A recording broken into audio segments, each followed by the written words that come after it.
Graça e a paz do Senhor Jesus. Este é mais um vídeo do Projeto 400, que são 20 mensagens de 20 minutos cada uma, totalizando 400 minutos de reflexão na palavra do Senhor. O tema de hoje é metanoia, mudança de mentalidade. O texto que eu quero compartilhar está em Romanos, no capítulo número 12, versículos 1 e 2, que diz: Rogo-vos, pois, irmãos, pelas misericórdias de Deus, que apresenteis o vosso corpo por sacrifício vivo, santo, agradável a Deus, que é o vosso culto racional.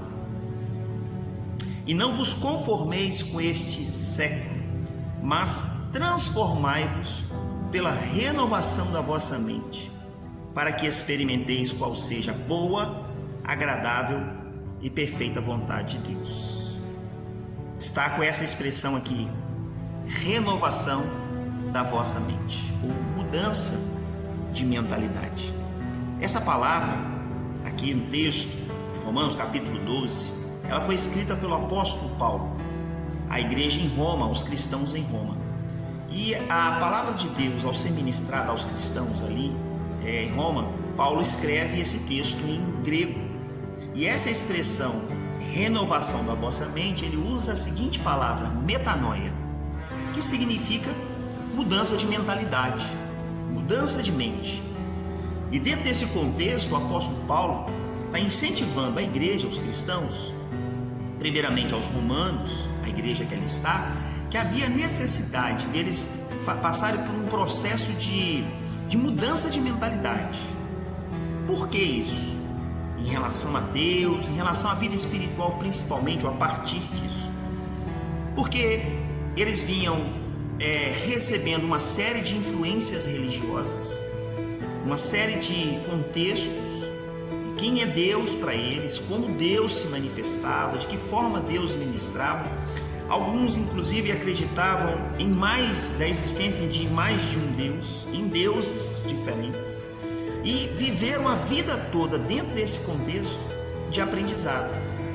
E era natural então que quando agora eles entregam as suas vidas a Jesus, buscando remissão dos seus pecados para se tornarem filhos de Deus, eles desconstruírem na mente deles os pensamentos que eles tinham a respeito de Deus, a respeito da vida espiritual. E a partir dessa desconstrução desses pensamentos, construir um novo pensamento. Porque essa que era a grande questão. Não adiantava eles falarem assim, estou entregando a minha vida para Jesus, entregando o meu coração para Deus, se ainda na minha mente eu continuo crendo, acreditando em vários deuses, em cultos aos ídolos, culto a outros supostos deuses que eles haviam aprendido desde a infância com seus pais e antepassados. Essa metanoia, essa mudança de mentalidade, ela é extremamente importante para mim e para você, na nossa vida, em todos os sentidos. Eu vou falar um pouco sobre isso, culminando evidentemente na questão da importância da mudança de mentalidade na nossa vida espiritual. E isso é extremamente importante. Então, gostaria muito que o vídeo de hoje você ficasse até o final desse vídeo e passasse uma profunda reflexão na sua vida, do que precisa ainda na sua mente ser mudado.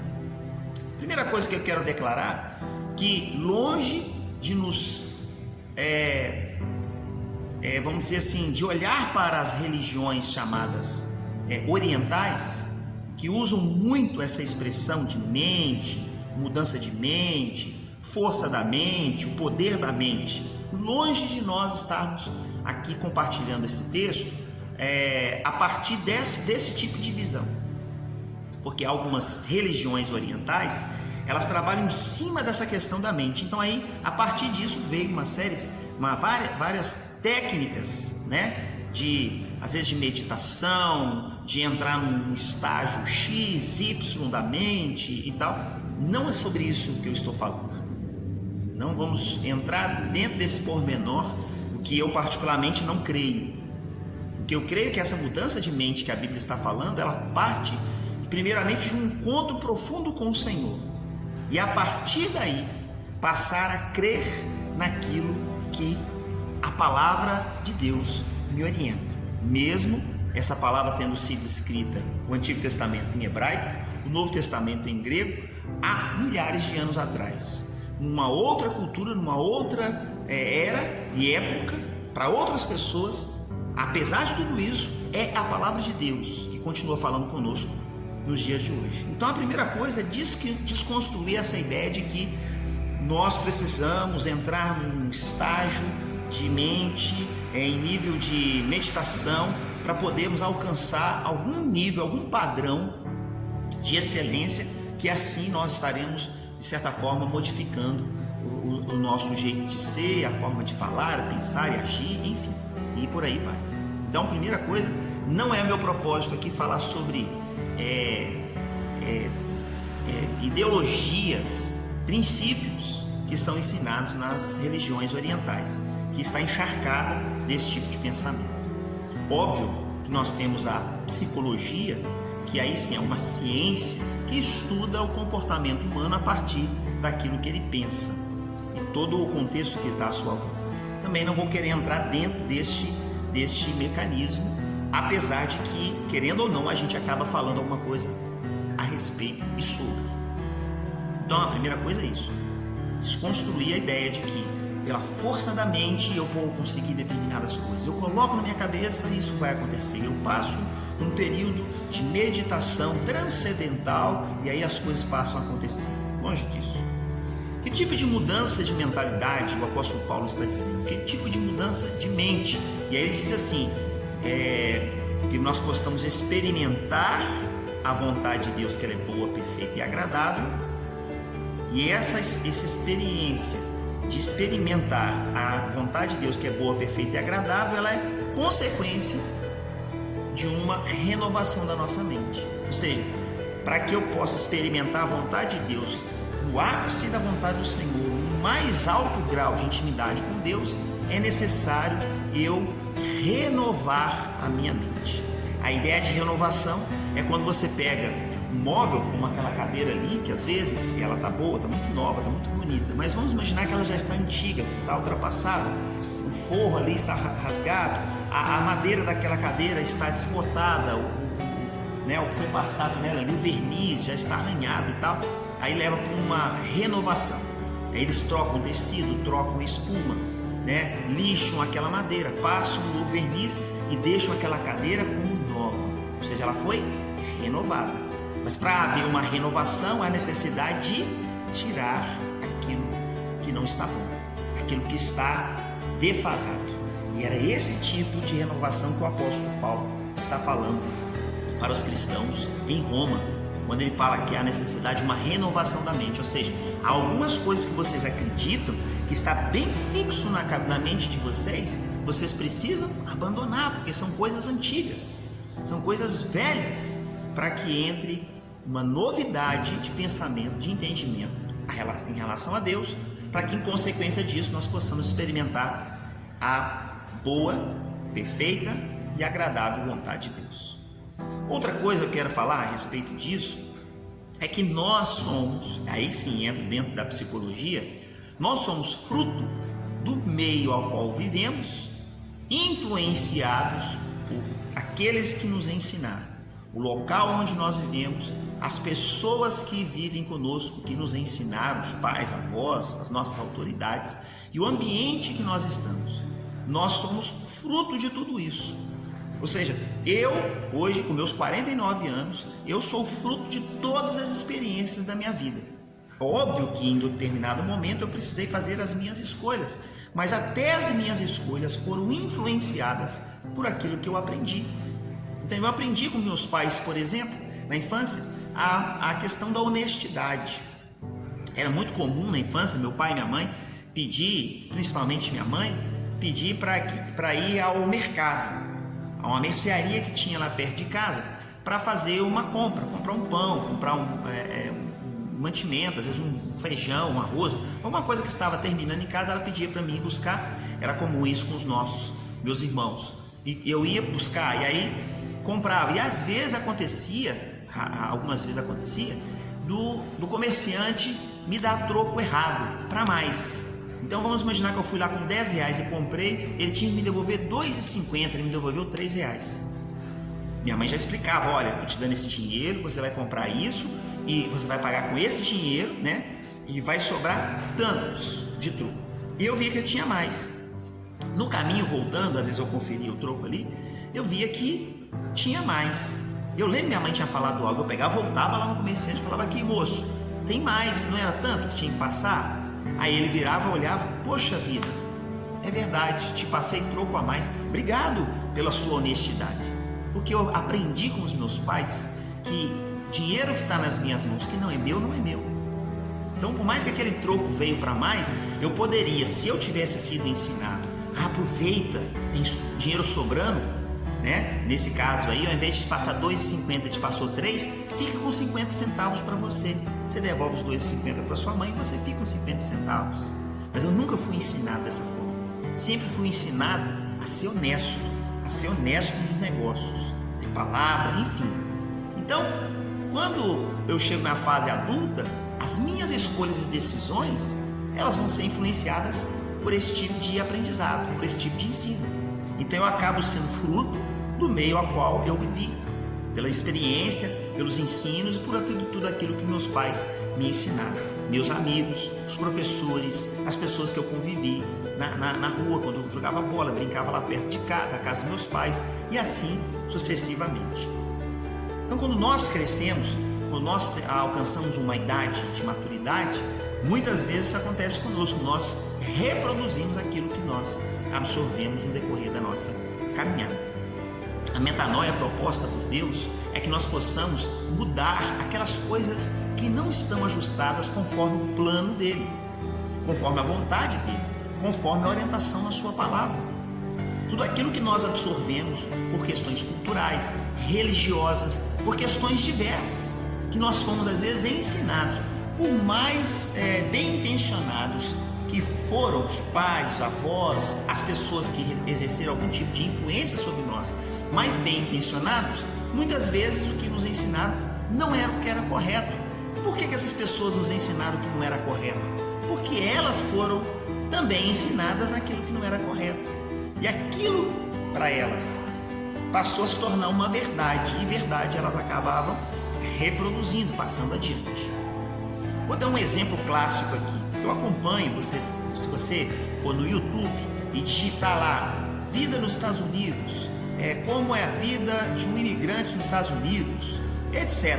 Dentro dessa área, você vai ter centenas de canais de brasileiros que hoje moram nos Estados Unidos, em outros países, mas especificamente eu estou falando dos Estados Unidos, e eles mostram lá como é a vida do brasileiro em terras norte-americanas.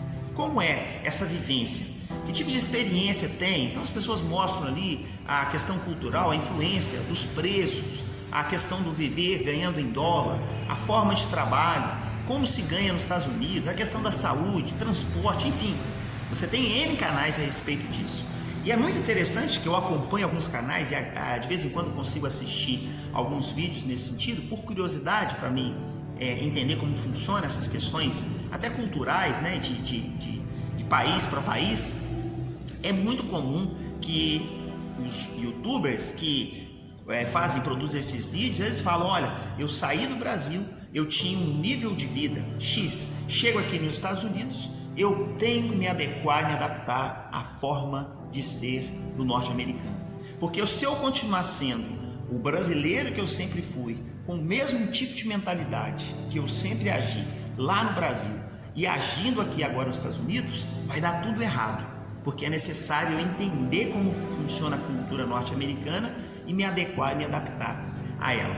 Vou te dar um exemplo. O brasileiro, pela forma como nós vivemos no nosso país, é muito comum ele viver, e aí falando da questão financeira, com os recursos financeiros que ele recebe do salário, né? Existe uma lei trabalhista no Brasil que orienta como o funcionário trabalha, a carteira assinada, quais os direitos que o trabalhador tem, etc. E nós sabemos muito bem que normalmente o brasileiro, de uma forma geral, não é bem remunerado pelo trabalho que ele desenvolve. Ele ganha pouco se comparado ao que se ganha, por exemplo, nos Estados Unidos. Muito pouco. não só por causa da moeda, por causa do dólar ser uma moeda mais valorizada que o real, mas por causa também de valorização mesmo da força de trabalho no dia a dia.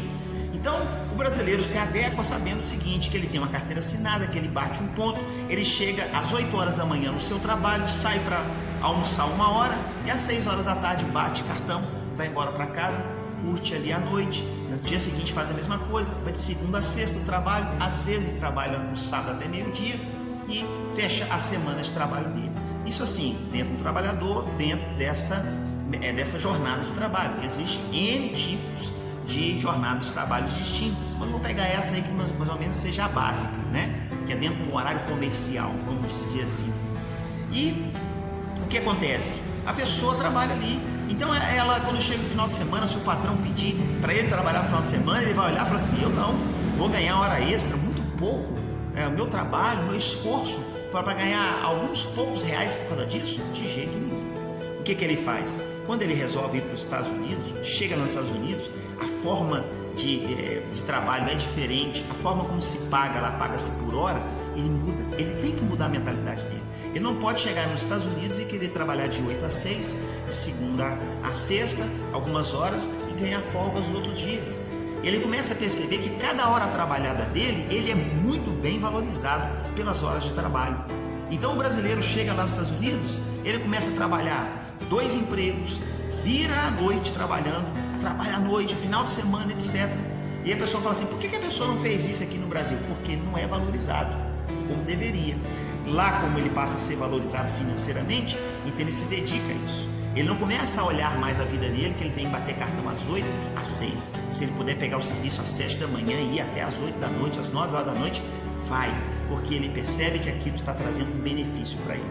Ele precisou mudar a mentalidade dele de um mercado de trabalho de 8 da manhã às 6 da tarde para entender que ele precisa se adequar a uma nova realidade para que ele possa usufruir do seu esforço, do seu trabalho e ser recompensado por isso.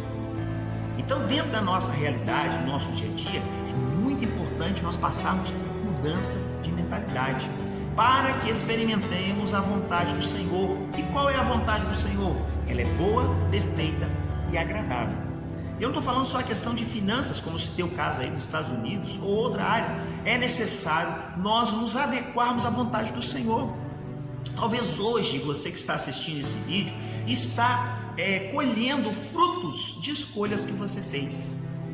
Você está colhendo frutos, sejam bons ou ruins, escolhas que você fez na sua caminhada.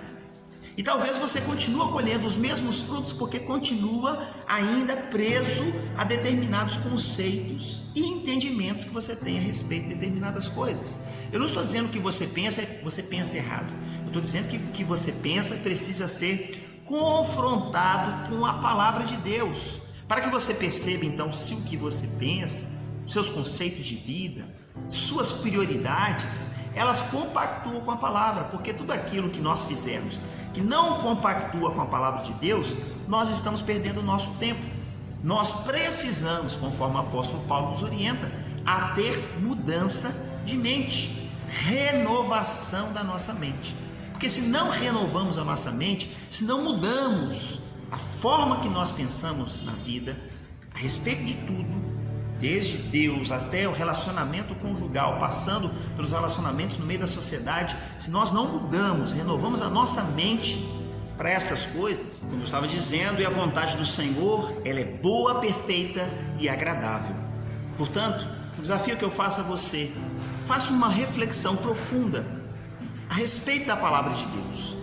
O que Deus pensa a seu respeito? Quais são os princípios na palavra de Deus que correspondem à sua própria caminhada, à sua própria história, à sua própria vida? E coloque do outro lado o que você pensa da vida. Quais são os seus pensamentos, o que você pensa a respeito da vida de uma forma geral, a respeito de família, finanças, trabalho, principalmente Deus. Se você percebe que esses pensamentos não batem, ou seja, não são cooperadores, ou seja, o que você pensa com o que a Bíblia pensa, é necessário passar por um processo de renovação da mente. Mas ninguém melhor do que o Espírito Santo de Deus para nos ajudar nesse processo.